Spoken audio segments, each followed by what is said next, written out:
हमारे channel mission दी construction concept में आप सभी का स्वागत है। बिल्डिंग मटेरियल की लेक्चर सीरीज में स्टोन पर लेक्चर सेकंड आज कवर किया जाएगा। आइए समय को न बर्बाद करते हुए हम अपने लेक्चर को स्टार्ट करते। लेक्चर स्टार्ट करने से पहले आप एक बार फिर हमारा परिचय देख लें। मैं Pankaj Maurya, diploma government polytechnic Azamgarh से कंप्लीट किया हूँ। बीटेक बीआईटी झांसी से कंप्लीट किया है सिविल इंजीनियरिंग से। आज का टॉपिक होगा characteristics of good building stone. एक अच्छे इमारती पत्थर के लिए कौन कौन से गुण होने चाहिए या कौन कौन सी उसमें प्रॉपर्टी होनी चाहिए, इस चीज़ को आज हम कवर करेंगे। सबसे पहली प्रॉपर्टी, इसकी ज़रूरत क्यों पड़ती है। एक अच्छे इमारती पत्थर के लिए इसकी ज़रूरत क्यों पड़ती है।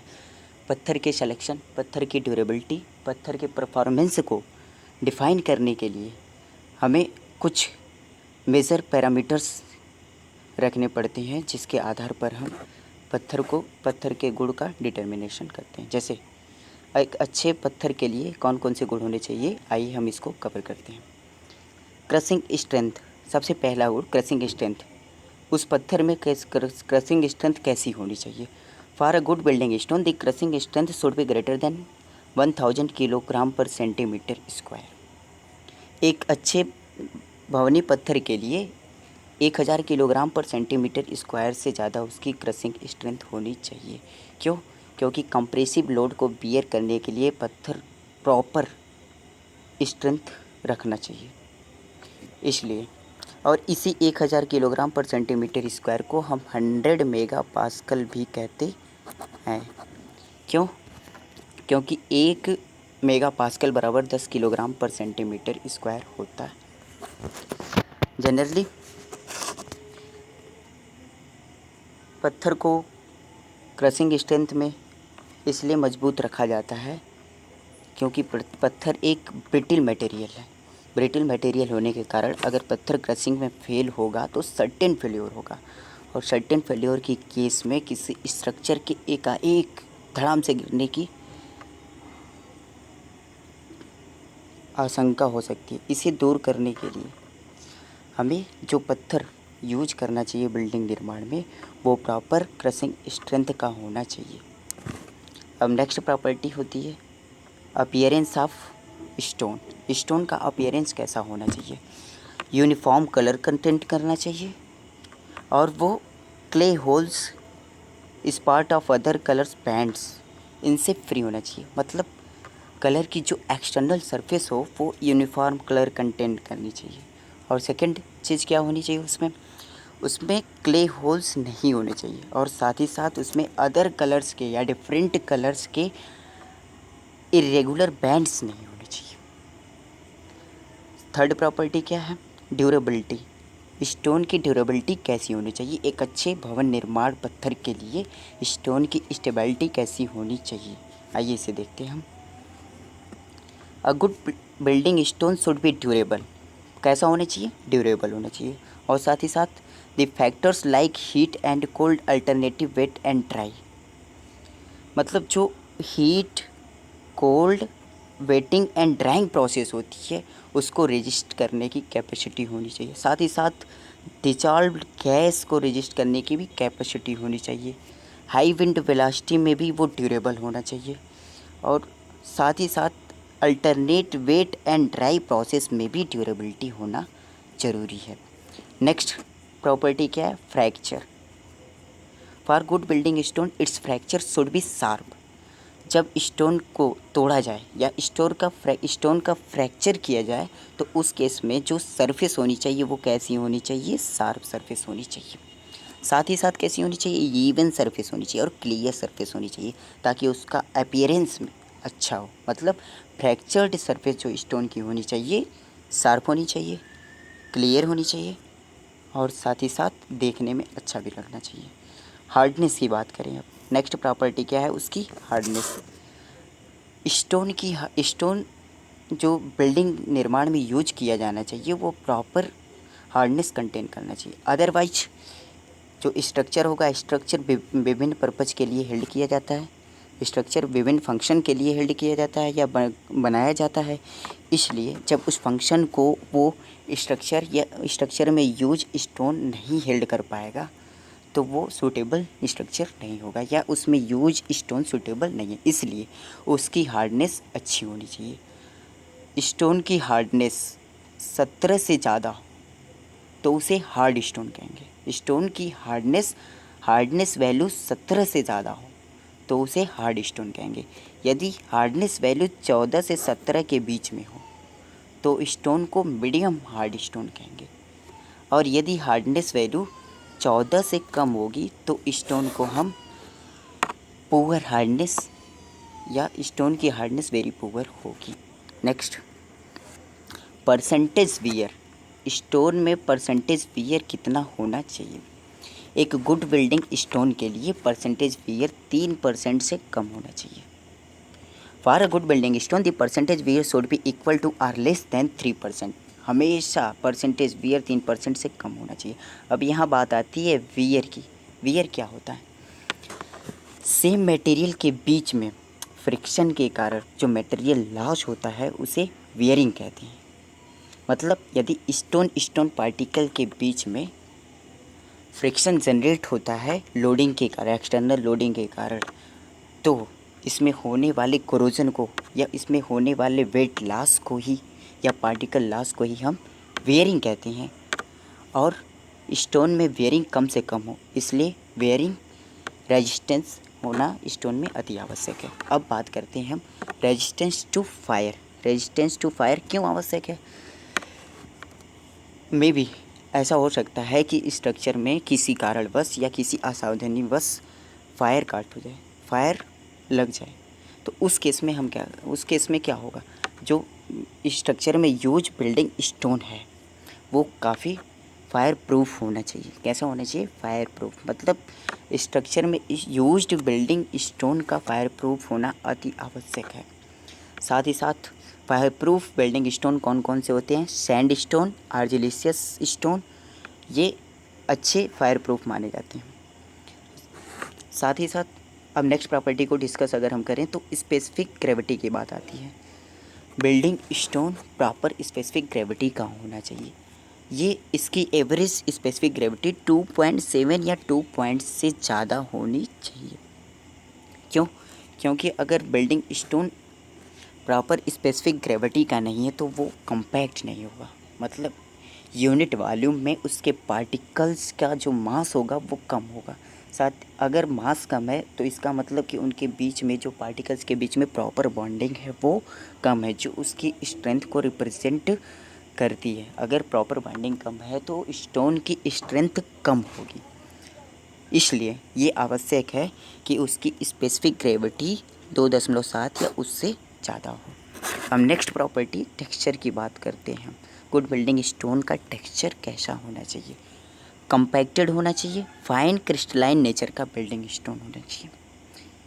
साथ ही साथ फ्री फ्रॉम कैविटी से या कोटरीकरण से वो मुक्त होना चाहिए। क्रैक्स, उसमें किसी प्रकार के क्रैक्स नहीं होने चाहिए, पैचेज या स्टफ नहीं होने चाहिए। साथ ही साथ जो बिल्डिंग स्टोन बना होना चाहिए वो लूज मटेरियल से नहीं बना होना चाहिए। Next property, water absorption capacity of stone. Stone की जो वाटर एब्जॉर्प्शन कैपेसिटी होती है वो लिमिटेड रखना चाहिए। क्यों? क्योंकि स्ट्रक्चर को रेनी सीजन में भी सस्टेन करना होता है। रेनी सीजन या ज़्यादा मॉइस्चर वाले इन्वायरमेंट की कंडीशन में स्टोन वाटर एब्जॉर्ब कर सकता है, तो इस केस में स्टोन का डिटेरियोरेशन हो सकता है। इसलिए स्टोन कंपोरस होना चाहिए और साथ ही साथ स्टोन का जो वाटर एब्जॉर्प्शन कैपेसिटी होती है वो 0.6% से कम होनी चाहिए, लिमिटेड होनी चाहिए 0.6% तक। अगर स्टोन की कैपेसिटी 5%, वाटर एब्जॉर्प्शन कैपेसिटी 5% तक है तो उसको बिल्डिंग स्टोन के लिए यूज किया जा सकता है। मतलब 5% से 10% तक वाटर एब्जॉर्प्शन कैपेसिटी तक के स्टोन को बिल्डिंग कंस्ट्रक्शन में यूज किया जा सकता है। अगर 10% से ज़्यादा उसका वाटर एब्जॉर्प्शन कैपेसिटी हो गई तो इस टाइप के स्टोन को हम बिल्डिंग कंस्ट्रक्शन में नहीं यूज करेंगे। नेक्स्ट प्रॉपर्टी सीजनिंग की बात करते हैं। सीजनिंग क्यों आवश्यक है? सीजनिंग से बिल्डिंग स्टोन जो है ड्यूरेबल हो जाता है। Stone should be well season before putting into use. क्यों? क्योंकि स्टोन ड्यूरेबल हो जाता है, प्रॉपर स्ट्रेंथ गेन कर लेता है और उसमें जो एक्स्ट्रा हार्मफुल सैप होता है जिसको हम स्टोन सैप कहते हैं या क्वेरी सैप कहते हैं, वो रिमूव हो जाता है। सीजनिंग 6 से 12 महीने तक कंप्लीट की जाती है। स्टोन की सीजनिंग जनरली 6 से 12 महीने में कंप्लीट की जाती है। अब नेक्स्ट प्रॉपर्टी टफनेस इंडेक्स की हम बात करते हैं। स्टोन का टफनेस इंडेक्स कितना होना चाहिए?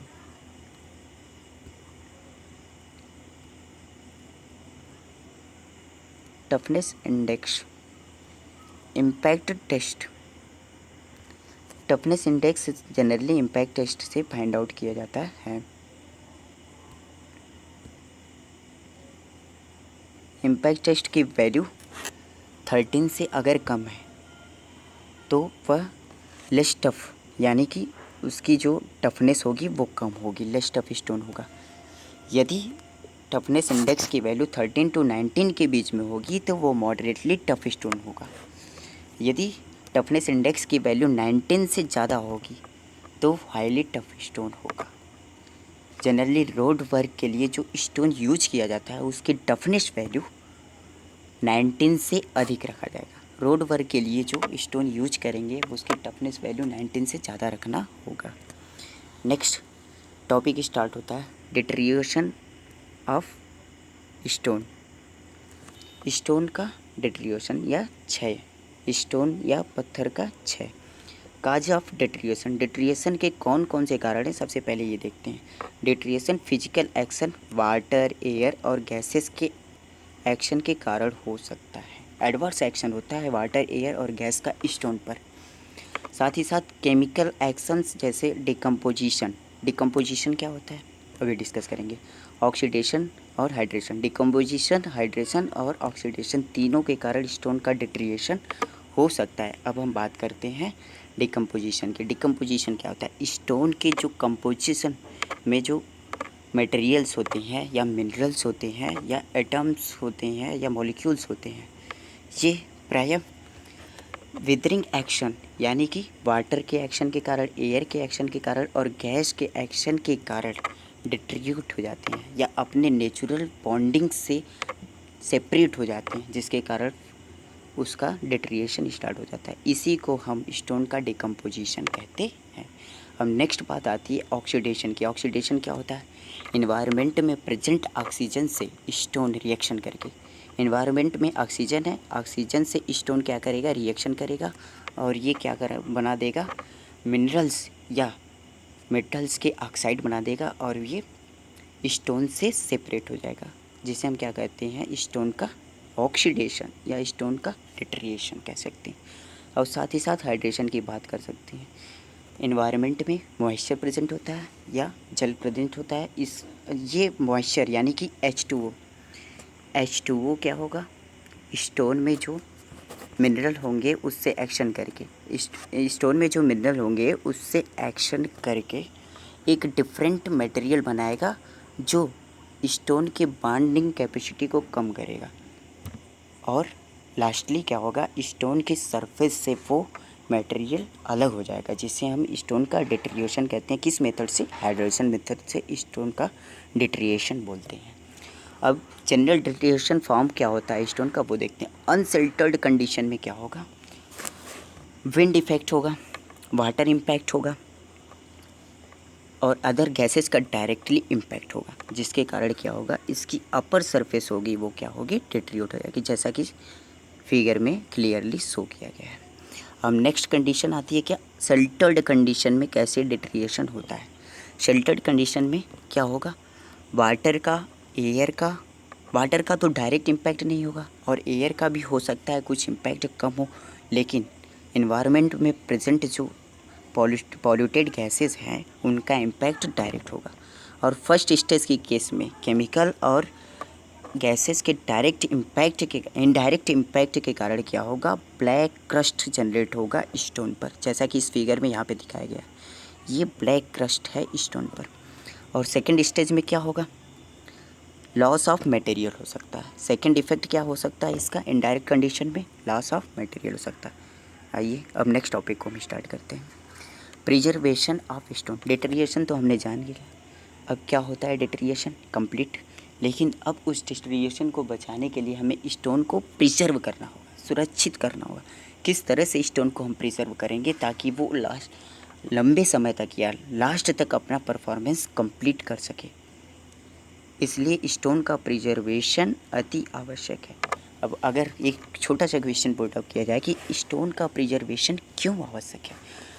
फर्स्ट, स्टोन को ड्यूरेबल बनाने के लिए प्रिजर्वेशन अति आवश्यक है।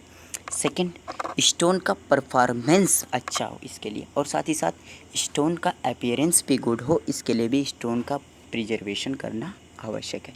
ये सब स्टोन के प्रिजर्वेशन के कौन ऑब्जेक्टिव थे, कौन कौन से।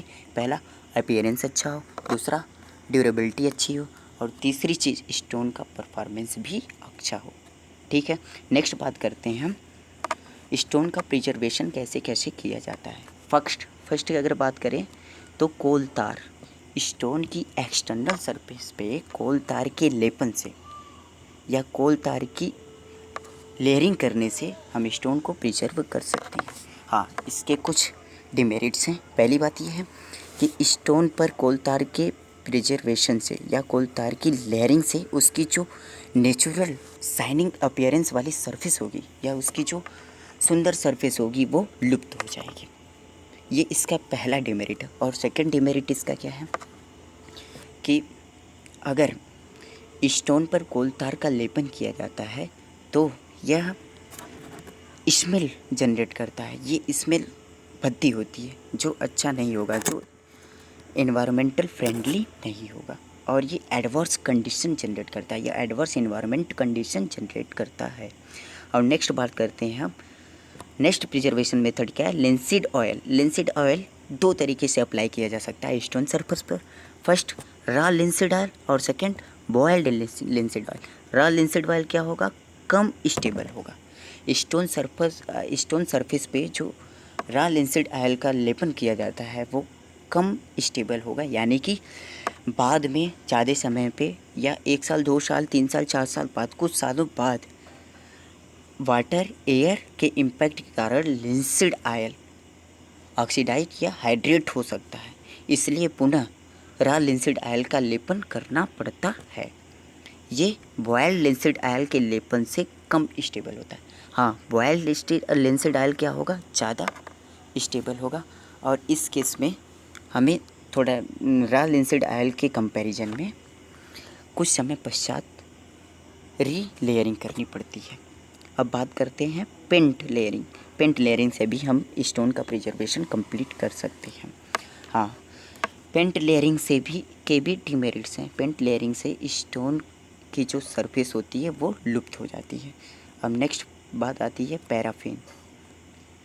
पेंट लेयरिंग और कोलतार लेयरिंग की ज़रूरत कहाँ पड़ सकती है, ऐसे स्टोन जिसकी सरफेस क्या हो, रफ़ हो, अच्छा ना हो, सरफेस अच्छा ना हो, साथ ही साथ उसका कलर अच्छा ना हो, अपीयरेंस अच्छा ना हो, तो उस केस में हम कोलतार और पेंट की लेयरिंग कर सकते हैं। Paraffin layering may be used alone, may be dissolved in naphtha and then applied। Paraffin क्या है, पैराफिन मटेरियल का यूज हम एलॉन सिर्फ पैराफिन का ही यूज कर सकते हैं, और साथ ही साथ या तो हम पैराफिन को डिजॉल्व नेप्था के साथ मिक्स करके भी यूज कर सकते हैं। पैराफिन क्या प्रोवाइड करता है, ओपेसिटी इन स्टोन में पारदर्शिता प्रोवाइड करता है। और स्टोन में पारदर्शिता होने के कारण, स्टोन की सरफेस में पारदर्शिता होने के कारण उसकी जो नेचुरल अपीयरेंस है, नेचुरल शाइनिंग है या नेचुरल लस्टर है वो लुप्त नहीं होता है। अब नेक्स्ट बात करते हैं solution of alum and soap.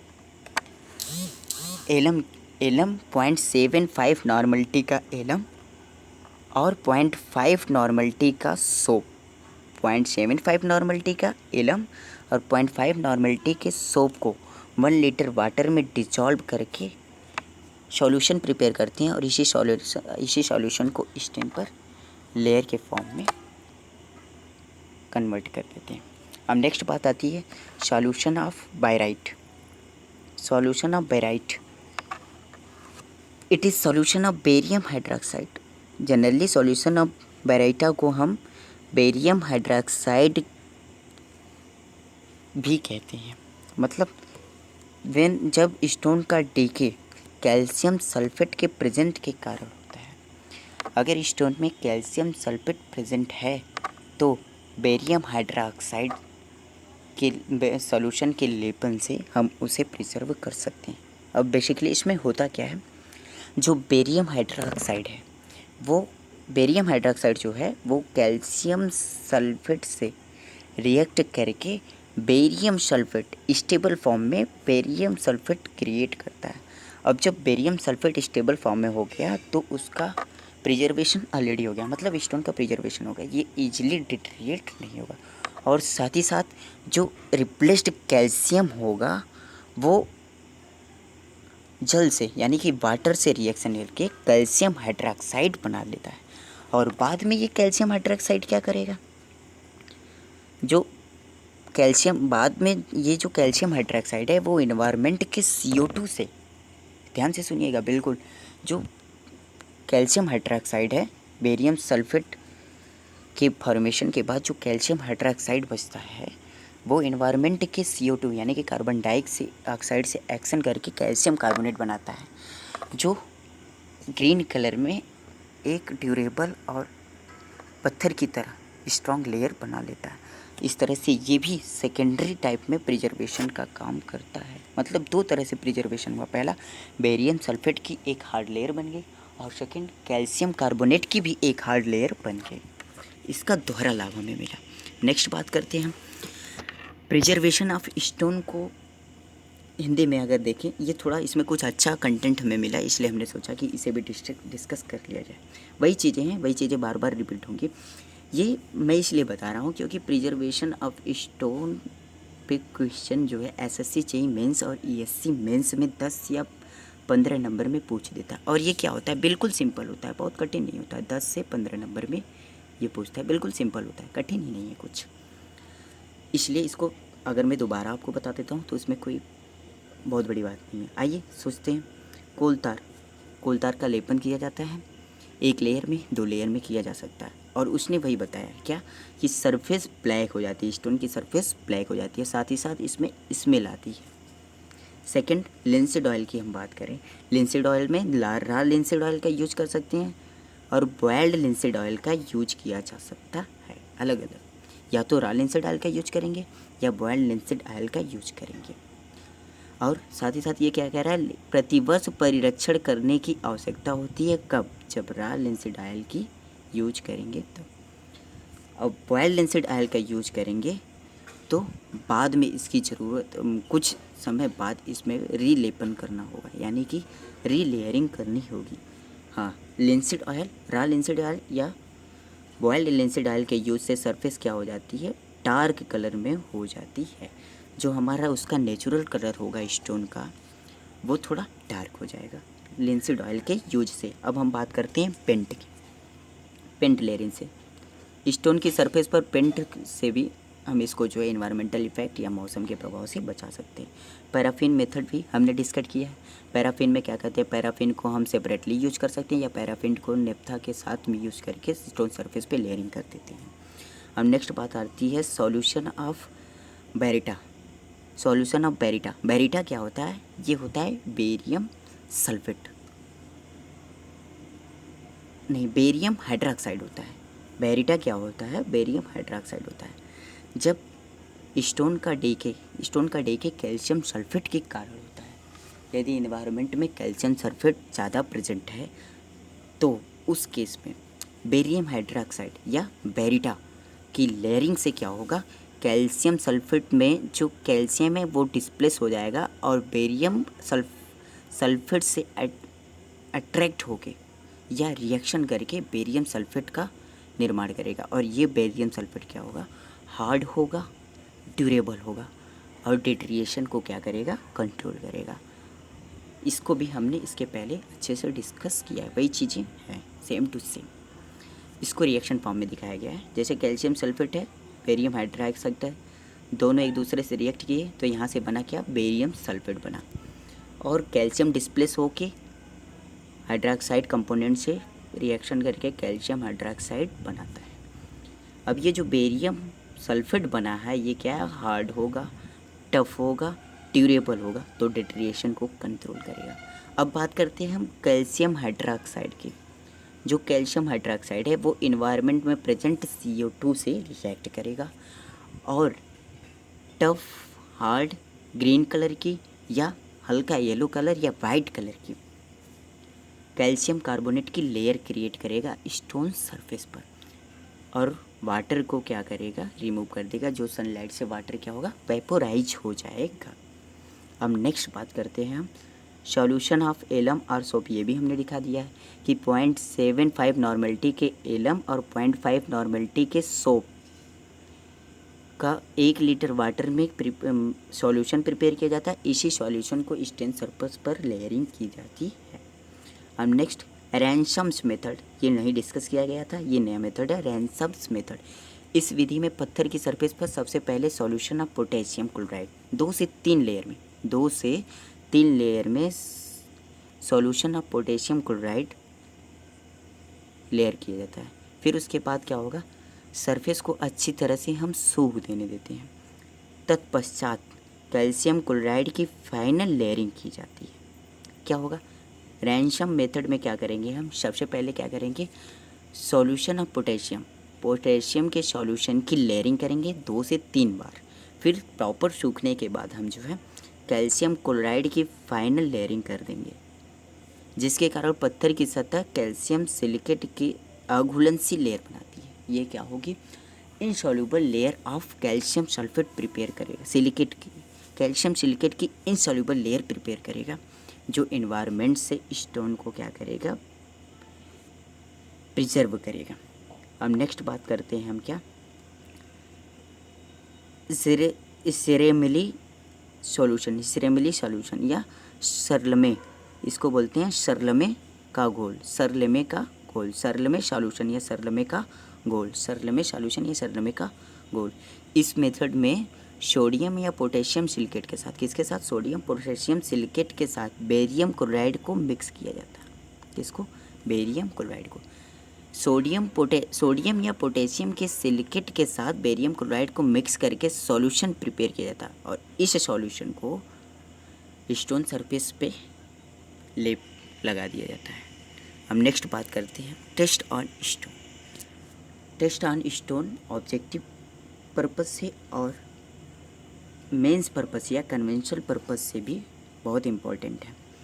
पहला, कन्वेंशनल पर्पस से स्टोन के कुछ टेस्ट के नाम डिफाइन करके SSC JEE मेंस में 10 से 15 नंबर तक का क्वेश्चन ये पूछ दिया करता है, और ESC में स्टोन के कुछ टेस्ट को डिफाइन करने के लिए 10 से 15 नंबर में ESC में भी पूछ देता है। मतलब ये इम्पोर्टेंट टॉपिक है स्टोन के टेस्ट, और साथ ही साथ ऑब्जेक्टिव में किसी भी टॉपिक से, किसी भी टेस्ट से कुछ ना कुछ आ सकता है और आता है। अब स्टोन के टेस्ट कौन कौन से होते हैं, एक बार हम इस पूरी लिस्ट को देख लेते हैं कि स्टोन पे कौन कौन से टेस्ट हेल्ड किए जाते हैं। फिर बाद में एक एक टेस्ट को अच्छे से डिफाइन किया जाएगा, समझा जाएगा, टेस्ट का क्या पर्पज़ है, टेस्ट को कैसे होल्ड किया जाता है, MCQs पर्पज़ से टेस्ट में कौन से इम्पोर्टेंट पॉइंट्स हैं, इसको हम डिस्कस करेंगे। और टेस्ट की हेल्डिंग के लिए या टेस्ट को परफॉर्म करने के लिए किस एपरेटस का हम यूज करते हैं। आइए सबसे पहले हम बात करते हैं एसिड टेस्ट। लिस्ट में क्या क्या है, स्टोन की टेस्ट कौन कौन से किए जाते हैं, एसिड टेस्ट, एट्रीजन टेस्ट, एक एक चीज़ें डिस्कस की जाएंगी अच्छे से। क्या होता है एसिड टेस्ट, एट्रीजन टेस्ट क्या होता है, absorption test, water absorption test, brard's test, crushing strength test, crystallization test क्यों किया जाता है, freezing and thawing test of stone क्यों ज़रूरी है, hardness test, impact test, microscopic test, Smith test, specific gravity test, durability test. और ये test किस कंडीशन में सूटेबल हैं या किस टाइप के कंस्ट्रक्शन वर्क में कौन से टेस्ट को परफॉर्म करना कितना आवश्यक है, ये भी हम समझेंगे। आइए सबसे पहले हम देखते हैं हार्डनेस टेस्ट क्या होता है। हार्डनेस टेस्ट हम हमने प्री डिफाइन किया है। इसके पहले लेक्चर में हमने आपको अच्छे से बता दिया है कि हार्डनेस क्या होता है। Hardness is the resistance against scratching और आइडेंटिफिकेशन ऑफ मार्क। स्क्रैचिंग या आइडेंटिफिकेशन ऑफ मार्क्स के अगेंस्ट जो रेजिस्टेंस होता है स्टोन्स को, इसे हम क्या कहते हैं, हार्डनेस। और हार्डनेस को डिटरमाइन करने के लिए हार्डनेस टेस्ट हेल्ड किया जाता है। हाँ, अब बात आ गई हार्डनेस टेस्ट कैसे कैसे ज्ञात किया जाता है। फर्स्ट मेथड है स्क्रैचिंग ऑफ स्टोन। मेथड से हम हार्डनेस ज्ञात कर सकते हैं। और दूसरी चीज़ मोज स्केल ऑफ हार्डनेस। हार्डनेस को मोह स्केल पर भी फाइंड आउट किया जा सकता है। आइए मोह स्केल पर हार्डनेस को कैसे डिटरमाइन किया जाता है ये हम डिस्कस करते हैं। मोह स्केल पर स्टोन में प्रेजेंट मिनरल्स को हमने मोह वैल्यू दी थी। फर्स्ट टाक की मोह वैल्यू 1 होती है, जिप्सम की मोह वैल्यू 2 होती है। हमारे पास कोई स्टोन ऐसा है जिसकी हार्डनेस 1 और 2 के बीच में है, तो क्या होगा, उसकी हार्डनेस को डिटरमाइन करने के लिए हम क्या करेंगे, कैसे पता करेंगे कि इसकी हार्डनेस 1 और 2 के बीच में है। टाक का एक पीस लेंगे, टाक स्टोन का एक पीस लेंगे और जिप्सम का एक पीस लेंगे और एक बार टाक से स्क्रैच करेंगे। अगर वो टाक से स्क्रैच नहीं होता है, वो स्टोन सरफेस टाक से स्क्रैच नहीं होती है, और दोबारा जब जिप्सम से हम स्क्रैच करेंगे तो अगर वो स्टोन सरफेस जिप्सम से स्क्रैच हो जाती है तो उसकी हार्डनेस कितनी होगी, 1 और 2 के बीच में होगी। यहाँ से क्लियर है कि उसकी हार्डनेस 1 और 2 के बीच में होगी। ऐसे हम स्टोन की हार्डनेस डिटरमाइन करते हैं। अब एग्जांपल ले लें हम, कोई स्टोन हमारे पास है जिसकी हार्डनेस हमें डिटरमाइन करती है। अगर हम उसको आर्थोक्लेज से स्क्रैच किए तो ईजिली स्क्रैच हो गया, और बाद में क्वार्ट्ज से हमने स्क्रैच किया तो ईजिली स्क्रैच नहीं हुआ, मतलब उसकी हार्डनेस वैल्यू 7 to 6 के बीच में होगी। ठीक है, यहाँ से क्लियर है कि हार्डनेस टेस्ट कैसे किया जाता है, कितने मेथड्स होते हैं और हार्डनेस वैल्यू किसी स्टोन की कैसे निकाली जाती है। एक बार मैं फिर रिवाइज करता हूँ कॉम्पिटिटिव एग्ज़ाम के पर्पज़ से, कि ऐसे स्टोन जिसको हम फिंगर नेल से स्क्रैच कर सकते हैं उसकी हार्डनेस मोह स्केल पर 2.5 होती है। क्या ऐसे स्टोन जिसको हम फिंगर नेल से, नाखून से स्क्रैच कर सकते हैं उसकी हार्डनेस कितनी होगी, 2.5। क्लियर। नेक्स्ट, अगर हम किसी स्टोन को कॉपर पेनी से, कॉपर पेनी क्या होगा, कॉपर की एक जो है निडल टाइप एपरेटस होगा जिससे हम स्क्रैच करेंगे, तो अगर वो स्टोन स्क्रैच हो जाता है तो उसकी हार्डनेस 3.5 से कम है, नहीं होता है तो उसकी हार्डनेस 3.5 के नियर अबाउट है। अब नेक्स्ट हम बात करेंगे, अगर कोई स्टोन है जो नाइफ़ या ग्लास प्लेट से स्क्रैच करने पर स्क्रैच हो जाता है तो उसकी हार्डनेस 5.5 से कम है। और नेक्स्ट बात करेंगे हम स्टील की नेल या स्टील की सुई। अगर किसी स्टोन को स्टील की सुई से, अगर किसी स्टोन को स्टील की सुई से स्क्रैच किया जाए तो स्क्रैच हो जाए, यानी स्क्रैच ईजिली हो जाए, तो उसकी हार्डनेस 6.5 से कम है। सेम टू से मैसनरी ड्रिल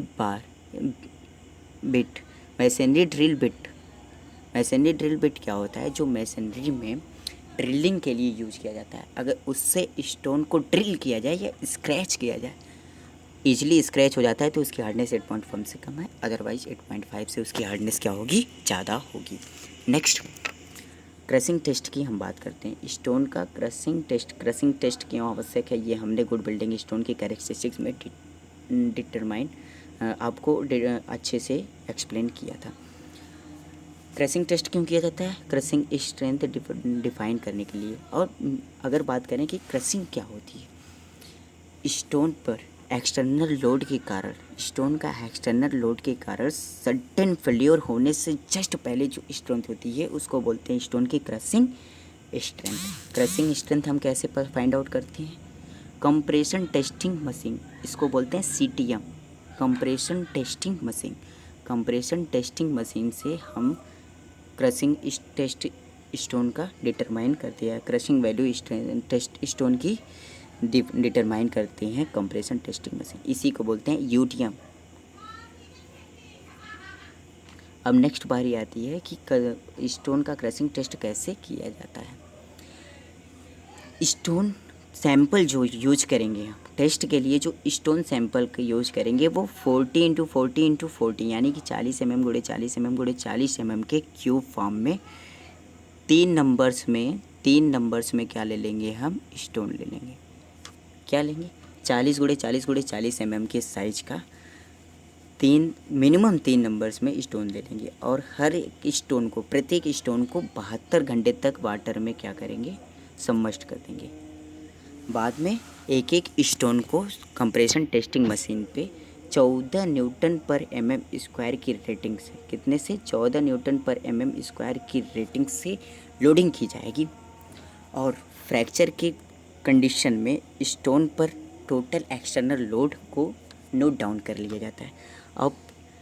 अब इस एक्सटर्नल लोड को स्टोन के इंटरफेस यानी कि सरफेस एरिया जिस पर लोड, एक्सटर्नल लोड अप्लाइड किया गया था, उससे डिवाइड कर देते हैं।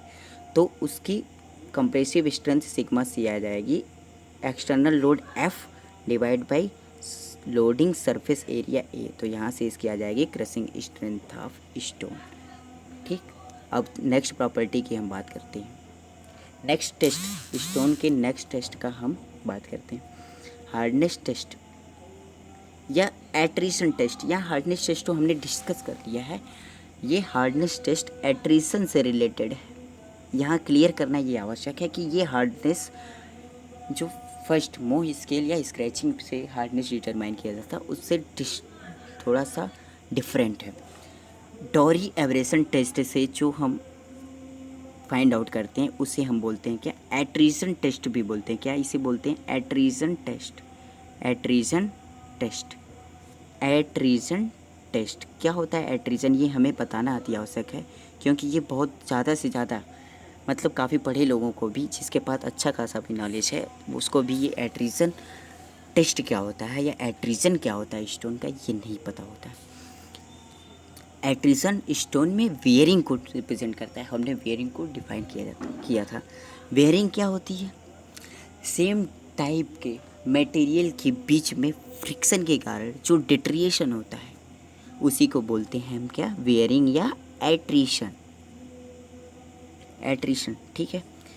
अब क्या होगा, अब जैसे अगर कोई स्टोन या बैलास्ट, स्टोन बैलास्ट के रूप में रेलवे ट्रैक या हाईवे कंस्ट्रक्शन में यूज किया गया। रेलवे ट्रैक पर बैलास्ट के रूप में या हाईवे कंस्ट्रक्शन में सब लेयर, बेस लेयर या सरफेस लेयर के रूप में यूज किया गया है, तो उस केस में ट्रैफिक लोड के कारण स्टोन के जो बैलास्ट पार्टिकल्स हैं उनके बीच में इंटरनल फ्रिक्शन जनरेट होता है। इम्पैक्ट लोड के कारण इंटरनल फ्रिक्शन जनरेट होता है। अगर इसकी जो प्रॉपर एट्रिशन वैल्यू नहीं होगी तो इस इंटरनल फ्रिक्शन को रेजिस्ट करने की कैपेसिटी नहीं होगी, इसलिए एट्रिशन टेस्ट करना, इस केस में एट्रिशन टेस्ट अति आवश्यक है, जरूरी है। एट्रिशन टेस्ट किससे ज्ञात किया जाता है, डॉरी टेस्टिंग मशीन से। किससे, डॉरी टेस्टिंग मशीन से एट्रिशन टेस्ट ज्ञात किया जाता है।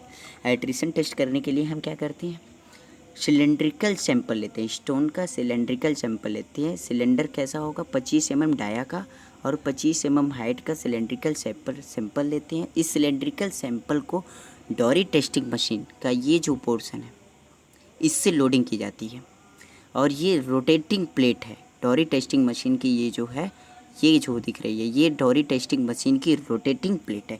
इसी रोटेटिंग प्लेट के फ्रिक्शन के कारण, इसी रोटेटिंग प्लेट के फ्रिक्शन के कारण या वेयरिंग के कारण जो है स्टोन का हम एट्रिशन फाइंड आउट करते हैं या वेयरिंग फाइंड आउट करते हैं। इस 25 mm डाया और 25 mm हाइट के सिलेंड्रिकल सैंपल को हम इस डॉरी टेस्टिंग मशीन में प्लेस कर देते हैं। लोडिंग कितना, 1250 पर ग्राम। जो रोटेटिंग ड्रम है उसके ऊपर rotating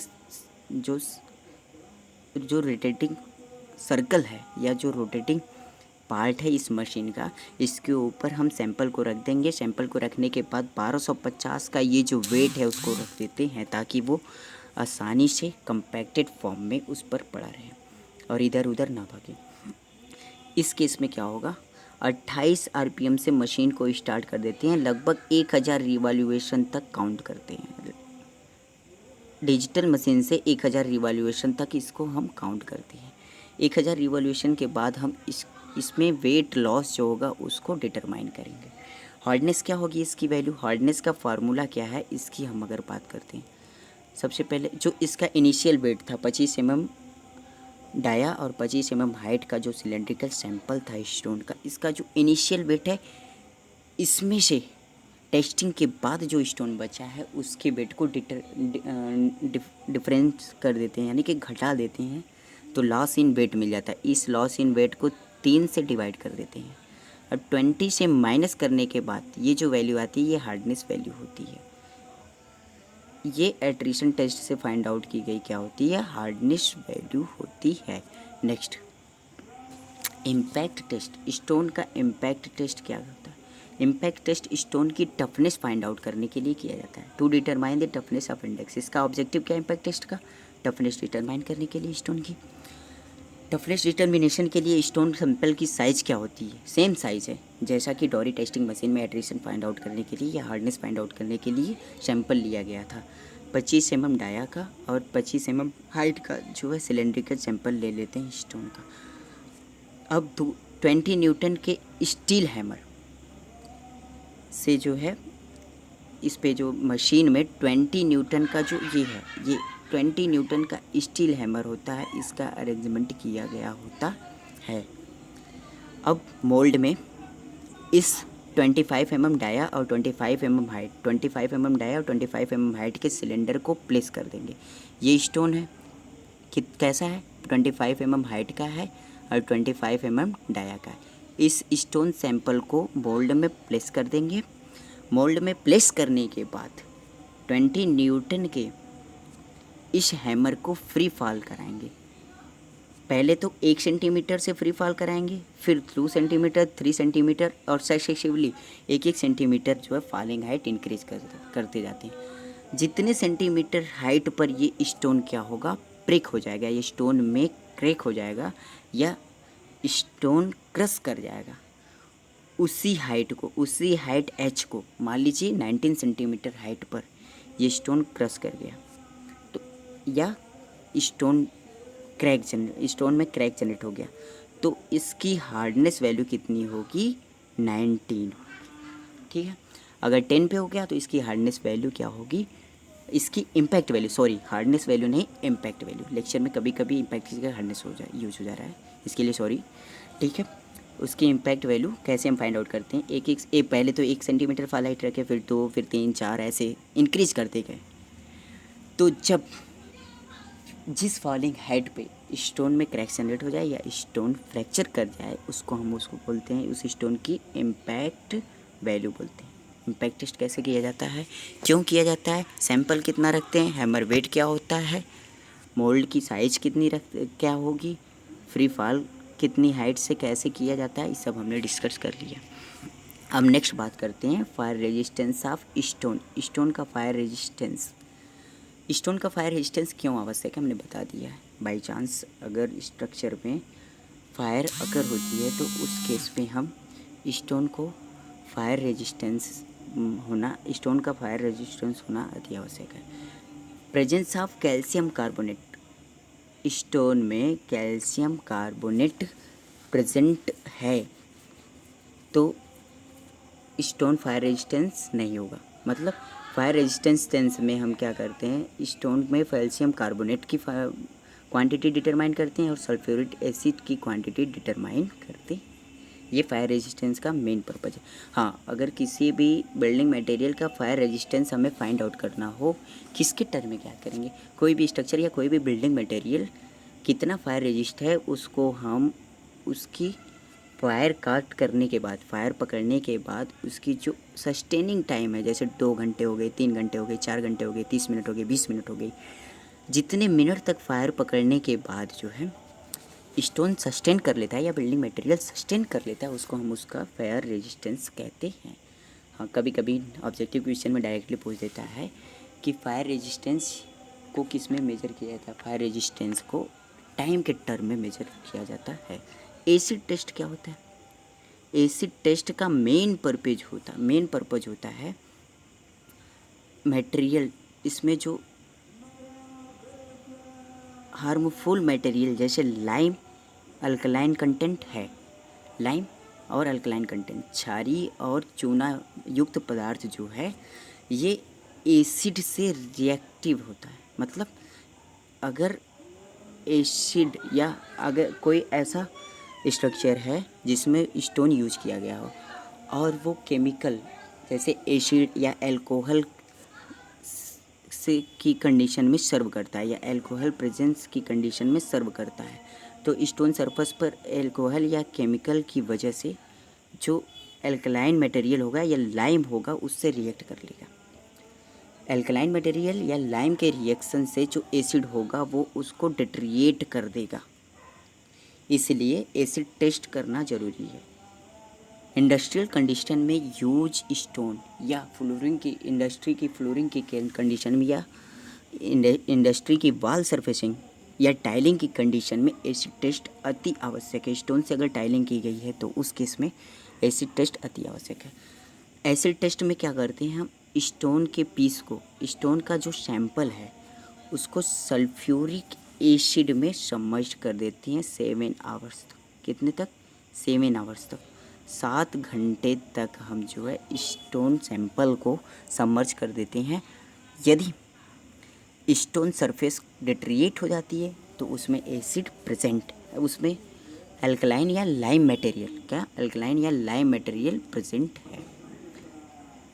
next, attrition by travel testing machine. हमने एट्रीशन टेस्ट बता दिया है किससे, डोरी टेस्टिंग मशीन से। अब attrition test Deval testing machine से भी किया जाता है। क्यों किया जाता है? To determine rate of wear of stone, stone के वेयरिंग रेट को भी डिटरमाइन करने के लिए एट्रीशन टेस्ट किया जाता है। उसमें पहले मेथड में हम डोरी टेस्टिंग मशीन से किए थे और इसमें डेविल्स टेस्टिंग मशीन से एट्रीशन फाइंड आउट करेंगे। 50 न्यूटन सैंपल, इसमें स्टोन का 50 न्यूटन का सैंपल ले लेते हैं। इस सैंपल का डाया कितना होगा? 200 mm होगा। स्टोन सैंपल का जो डाया होगा 200 mm होगा और इसकी लेंथ जो होगी 340 mm रखेंगे। 5 घंटे तक 30 RPM पे, देखिए इसमें इसका रेजिस्टेंस कितना है ये डिटरमाइन करने के लिए ये ज़्यादा एक्यूरेट है। क्यों? क्योंकि 5 घंटे तक 30 RPM पर हम उसका जो है एट्रीशन कराते हैं, वियरिंग कराते हैं मशीन में, तो ये ज़्यादा सूटेबल और ज़्यादा एक्यूरेट वैल्यू देगा, एक्यूरेट भी देगा और ये टफ़ से टफ़ स्टोन के लिए सूटेबल होगा। ठीक है, 5 घंटे तक 30 RPM से एट्रीशन कराया जाता है। अब सीयू साइज 1.5 mm से जो मटेरियल है उसको स्क्रीन कर लिया जाता है। अब बात करते हैं रिटेन मटेरियल वेट को फाइंड आउट कर लेते हैं, कितना मटेरियल वेट जो है 1.5 mm सीयू पे रिटेन कर गया है। ठीक है, परसेंटेज वियरिंग फाइंड आउट करने के लिए लॉस इन वेट को डिटरमाइन करते हैं, कितना लॉस हुआ है उसमें, और इनिशियल वेट से डिवाइड कर देते हैं। परसेंटेज वियर फाइंड आउट करने के loss in weight divide by initial weight होता है, ये परसेंट इंटू 100 ये परसेंटेज वियर को शो करता है। यहाँ से हमें एट्रीशन वैल्यू फाइंड आउट हो जाती है स्टोन की। Next, water absorption test. Water absorption test बहुत ही ज़रूरी है, कुछ करो या ना करो सबसे ईजी है वाटर एब्जॉर्प्शन टेस्ट और इसे ज़रूर फिल्ड करना चाहिए। स्टोन में, स्टोन या किसी भी बिल्डिंग स्ट्रक्चर के लिए, बिल्डिंग मटेरियल के लिए स्ट्रक्चर में अगर बिल्डिंग मटेरियल को यूज करना है तो उससे पहले वाटर एब्जॉर्प्शन टेस्ट कर लिया जाए और कंफर्म कर ले तो कम से कम हम इसे रेनी सीजन से सेव कर सकते हैं। फर्स्ट, रेनी सीजन या मॉइस्चर से सेव कर सकते हैं। पहली चीज़, ये क्यों किया जाता है? ऑब्जेक्टिव क्या है वाटर एब्जॉर्प्शन टेस्ट का? To determine electrical resistance, stone का इलेक्ट्रिकल रेजिस्टेंस डिटरमाइन करने के लिए। अगर स्टोन की वाटर एब्जॉर्प्शन कैपेसिटी ज़्यादा है मतलब स्टोन क्या होगा? पोरस होगा, और साथ ही साथ क्या होगा? स्टोन ज़्यादा से ज़्यादा इलेक्ट्रिकली कंडक्टिव होगा। क्यों? क्योंकि अगर भीग जाएगा स्टोन, अगर वेट कंडीशन में कंडक्टिव होगा, लेकिन सिंपल कंडीशन में जब उसमें पोर्स होंगे, ड्राई कंडीशन में ये कम इलेक्ट्रिकली रेजिस्टिव होगा, कम नहीं ज़्यादा इलेक्ट्रिकली ये रेजिस्टिव होगा। इसमें 0.5 न्यूटन का क्यूब लेंगे, इसको एक बार ड्राई कंडीशन में वेट कर लेते हैं और दूसरी बार 72 आवर्स 72 घंटे तक पानी में सबमर्ज कर देंगे, वाटर में सबमर्ज कर देंगे तो वेट W2 कर लेते हैं। अब इस W2 minus W1 upon dry weight से डिवाइड करने पर हमें परसेंटेज वाटर एब्जॉर्प्शन मिल जाता है स्टोन का। हमने लिमिट बता दी है, स्टोन का वाटर एब्जॉर्प्शन लिमिट क्या होनी चाहिए, वो कितनी होनी चाहिए, 0.6% से कम होनी चाहिए अच्छे स्टोन के लिए, एक अच्छे स्टोन के लिए। लेकिन बिल्डिंग में जनरली यूज होने वाले स्टोन के लिए 5% से कम रखा जाए तो अच्छा है। 10% से ज़्यादा हो जाता है तो उसको बिल्कुल बिल्डिंग स्टोन के रूप में यूज नहीं किया जा सकता है। हम नेक्स्ट बात करते हैं हम स्मिथ टेस्ट। स्टोन का स्मिथ टेस्ट क्या होता है? टू डिटरमाइन प्रेजेंस ऑफ अर्थी मटेरियल। स्मिथ टेस्ट कैसे किया जाता है? बिल्कुल ही चाहिए, कुछ नहीं होता। एक ग्लास है, इस ग्लास में एक स्टोन पीस ले लेते हैं। ये क्या है? स्टोन पीस है। इस स्टोन पीस को इंसर्ट करने के बाद ग्लास में 1 ग्लास वाटर भर देते हैं, क्लियर वाटर फिलअप कर देते हैं। ठीक है, क्लियर वाटर फिलअप करने के बाद इसको लगभग 24 घंटे से ज़्यादा टाइम तक, क्लियर तो नहीं है लेकिन लगभग 24 घंटे से ज़्यादा टाइम तक हम छोड़ देते हैं।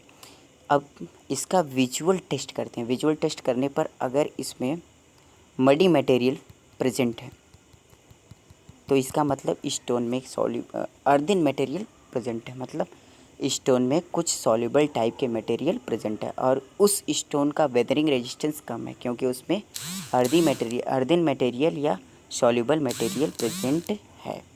अब नेक्स्ट बात करते हैं हम क्रिस्टलाइजेशन टेस्ट। क्रिस्टलाइजेशन टेस्ट क्यों किया जाता है? बहुत इंपॉर्टेंट है।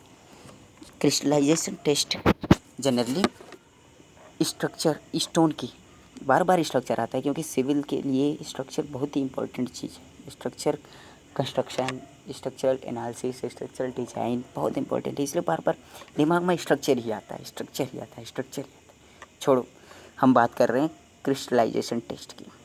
क्या होता है क्रिस्टलाइजेशन टेस्ट? क्यों किया जाता है? ऑब्जेक्टिव क्या है? टू डिटरमाइन ड्यूरेबिलिटी और वेदरिंग क्वालिटी। स्टोन की ड्यूरेबिलिटी डिटरमाइन करने के लिए क्रिस्टलाइजेशन टेस्ट किया जाता है। वेदरिंग क्वालिटी डिटरमाइन करने के लिए क्रिस्टलाइजेशन टेस्ट किया जाता है। ठीक है, वेदरिंग टेस्ट डिटरमाइन करने के लिए या सॉल्युबल मटेरियल फाइंड आउट करने के लिए स्मिथ टेस्ट भी किया जाता है, लेकिन ड्यूरेबिलिटी और वेदरिंग दोनों को डिटरमाइन करने के लिए क्रिस्टलाइजेशन टेस्ट किया जाता है। अगर स्टोन क्रिस्टलाइन स्ट्रक्चर रखता है तो उसकी ड्यूरेबिलिटी ज़्यादा होगी, वेदरिंग रेजिस्टेंस ज़्यादा होगा। अगर स्टोन ग्रेनुलर स्ट्रक्चर है तो उसकी ड्यूरेबिलिटी क्रिस्टलाइन स्ट्रक्चर के कंपैरिजन में कम होगी, कम हार्ड होगा, क्रैशिंग स्ट्रेंथ कम हो सकती है। ये उसमें प्रेजेंट मिनरल पे डिपेंडेंट होता है। अब नेक्स्ट बात करते हैं हम सोडियम सल्फ। अब नेक्स्ट बारी आती है सोडियम सल्फेट। इसमें क्या करते हैं हम? सोडियम सल्फेट से क्रिस्टलाइजेशन टेस्ट किया जाता है। Difference in weight. Sodium sulphate में सबमर्जेंस के बाद वेट में कितना डिफरेंस है, इससे हम क्रिस्टलाइजेशन टेस्ट करें। क्रिस्टलाइजेशन टेस्ट को बहुत इंपॉर्टेंट तो नहीं है लेकिन ये एडवांस लेवल पर है, इसलिए हम इसको किसी अलग लेक्चर में, कुछ टेस्ट जो है अलग लेक्चर में स्पेशली डिस्कस किया जाएगा। अच्छे से PDF बना के प्रॉपरली प्रिपेयर हो के इसे डिस्कस किया जाएगा। नेक्स्ट, माइक्रोस्कोपिक टेस्ट क्यों किया जाता है? स्टोन का माइक्रोस्कोपिक टेस्ट ब्रॉड लेवल पर या माइक्रोस्कोपिक, ये माइक्रोस्कोप है, इस माइक्रोस्कोप से जो स्टोन सैंपल है इस स्टोन सैंपल का विजुअली आइडेंटिफिकेशन करेंगे या इलेक्ट्रॉनिकली इसका आइडेंटिफिकेशन और इसका जो है टेस्ट करेंगे। क्यों किया जाता है? इसका ऑब्जेक्टिव क्या है? इंटरनल स्ट्रक्चर कैसा है स्टोन का, ये फाइंड आउट करने के लिए। इसमें स्टोन में माइक्रोस्कोपिक क्रैक्स मतलब बहुत पतले, बहुत छोटे, जो आँख से नहीं देखे जा सकते, ऐसे क्रैक्स की बात कर रहे हैं। स्टोन सरफेस पे जो माइक्रोस्कोपिक क्रैक्स होते हैं उनका विजुअलाइजेशन किससे करते हैं? माइक्रोस्कोपिक टेस्ट से। साथ ही साथ उसका जो माइक्रोस्कोपिक स्ट्रक्चर है उसको डिटरमाइन किया। पहला चीज़ किसके लिए? क्रैक्स को फाइंड आउट करने के लिए, माइक्रोस्कोपिक क्रैक्स को डिटरमाइन करने के लिए। उसका जो माइक्रोस्कोपिक स्ट्रक्चर है वो कैसा है, ग्रेनुलर है, क्रिस्टलाइन है, ग्रेन साइज कैसा है, ग्रेन अरेंजमेंट कैसा है, पोर्स कैसे हैं उसमें, इसको डिटरमाइन करने के लिए हम माइक्रोस्कोपिक टेस्ट करते हैं स्टोन का। और साथ ही साथ कंपोजिशन कौन कौन से हैं स्टोन के कंपोजिशन, अब हाइड्रोजन है और कौन कौन से मिनरल्स है, कैल्शियम है, मैग्नीशियम है, फेरस मटेरियल है, कैसे कैसे मटेरियल उसमें प्रेजेंट हैं या मॉलिक्यूल्स कैसे प्रेजेंट हैं उसमें, इसको डिटरमाइन करने के लिए माइक्रोस्कोपिक विजुअलाइजेशन किया जाता है, माइक्रोस्कोपिक टेस्ट किया जाता है। फ्रीजिंग एंड थाविंग टेस्ट क्यों किया जाता है, हमें पता है कि जो स्टोन होगा वो प्योरली या परफेक्टली इम्परवियस या नॉन पोरस तो नहीं होगा, उसमें कुछ ना कुछ सरंध्रता जरूर होगी, इसलिए उसका फ्रीजिंग एंड थाविंग टेस्ट ज़रूर करना चाहिए। क्यों, जो पोरस मटेरियल होते हैं उसको यूज करने से पूर्व हमें फ्रीजिंग एंड थाविंग टेस्ट करना अति आवश्यक है। हाँ, इसमें एक बात जानना अति आवश्यक है कि फ्रीजिंग और थाविंग क्या होता है। In case of cold condition if porous stone is used, then the water molecules H2 inserted are penetrated into pores due to the cold temperature या due to the very less temperature converted into ice form। मतलब ice form में जब वो convert होगा तो ice का volume क्या होगा, इंक्रीज होगा। आइस के वॉल्यूम इंक्रीज होने से उसके पोर्स का वॉल्यूम इंक्रीज होगा, और स्टोन में पोर्स के वॉल्यूम इंक्रीज होने का मतलब स्टोन में एक्स्ट्रा क्रैक्स जनरेट होंगे जो उसके डिट्रिएशन या उसके क्रश होने का कारण बन सकता है, और उसकी स्ट्रेंथ क्या हो सकती है, डाउन हो सकती है। इसलिए हमें जो कोल्ड रीजन में स्टोन यूज किया जाता है वो ज़्यादा पोरस नहीं होना चाहिए, और स्टोन के यूज करने से पूर्व या पहले हमें जो है फ्रीजिंग एंड थाविंग टेस्ट कर लेना चाहिए। अब हम नेक्स्ट बात करते हैं, नेक्स्ट टॉपिक है आर्टिफिशियल स्टोन्स की। क्या होता है आर्टिफिशियल स्टोन, नाम से क्लियर है। ये आर्टिफिशियल स्टोन को हम क्या बोलते हैं, कास्टेड स्टोन भी बोलते हैं। ये कास्ट किए जाते हैं, स्टोन चिप्स या स्टोन बैलास्ट को बाइंडिंग मटेरियल से मिक्स करके हम आर्टिफिशियल स्टोन प्रिपेयर करते हैं, जिसको हम क्या बोलते हैं, कास्टेड स्टोन। कास्टिंग का मतलब ढलाई होता है, कास्टेड का मतलब ढलैया। ढलाई से जो स्टोन प्राप्त होता है उसको हम बोलते हैं आर्टिफिशियल स्टोन या casted stone. Artificial stone which is also called as casted stone is constructed from cement. Cement से प्रिपेयर किया जाता है, सैंड से प्रिपेयर किया जाता है, और नेचुरल एग्रीगेट से प्रिपेयर किया जाता है, या क्रश्ड स्टोन से प्रिपेयर किया जाता है। It is possible to provide certain surface texture to artificial stone. सही है, आर्टिफिशियल स्टोन में हम अपने आवश्यकता के अनुसार कास्ट करके डिजाइनिंग दे सकते हैं, कार्विंग दे सकते हैं। डिजाइनिंग कार्विंग का मतलब समझ रहे हैं आप, उसकी सूटेबल सरफेस टेक्सचर दे सकते हैं। इसलिए कास्टेड या आर्टिफिशियल स्टोन ज़्यादातर यूज किया जाता है जहाँ पे स्टोन इजीली अवेलेबल नहीं होता है। समटाइम्स स्पेसिफिक पिगमेंट्स क्या होते हैं, पिगमेंट्स जो कलर प्रोवाइडिंग मिनरल्स होते हैं या कलर प्रोवाइडिंग कंपोनेंट्स या कंपाउंड्स जो होते हैं उसको हम बोलते हैं क्या, पिगमेंट्स। पिगमेंट्स का मतलब कलर प्रोवाइडिंग कंपाउंड्स, जो कलर को या रंग को प्रदर्शित करते हैं या रंग को किसी भी मटेरियल में रंग को प्रोवाइड कर सकते हैं, उसे पिगमेंट्स कहते हैं। जैसे पेंट में भी पिगमेंट्स का यूज किया जाता है, कंपोनेंट है पेंट का ये पिगमेंट्स। अब sometimes specific pigments used in achieve certain colour stone. अब आर्टिफिशियल स्टोन में सर्टेन कलर प्रोवाइड करने के लिए पिगमेंट्स का यूज करते हैं। हाँ, एक बात याद रखने वाली है जो कंपटीशन में पूछ सकता है कि the addition of pigment shall not exceed to 15% by volume का 15% से ज़्यादा पिगमेंट हम किसी भी आर्टिफिशियल स्टोन कंस्ट्रक्शन में या मैन्युफैक्चरिंग में नहीं यूज कर सकते हैं। अब फॉर्म्स ऑफ आर्टिफिशियल स्टोन कौन कौन से फॉर्म में प्रेजेंट होता है इसकी बात हम देखते हैं। Ransom stone, artificial stone ransom stone के फॉर्म में हो सकता है। कंक्रीट ब्लॉक हमने बताया, कंक्रीट की कास्टिंग करके ब्लॉक फॉर्म में कास्टिंग कर सकते हैं, जैसे चाहे स्लैब फॉर्म में जैसे चाहे वैसे हम कन्वर्ट कर सकते हैं या कास्ट कर सकते हैं उसको। आर्टिफिशियल मार्बल, पता है आर्टिफिशियल मार्बल क्या होता है? Binding material. अब जैसे मार्बल की क्वालिटी हमें चाहिए वैसा यूज कर सकते हैं। इसमें बाइंडिंग मटेरियल, स्टोन चिप्स और कलरिंग पिगमेंट का यूज करके आर्टिफिशियल मार्बल प्रिपेयर किया जाता है।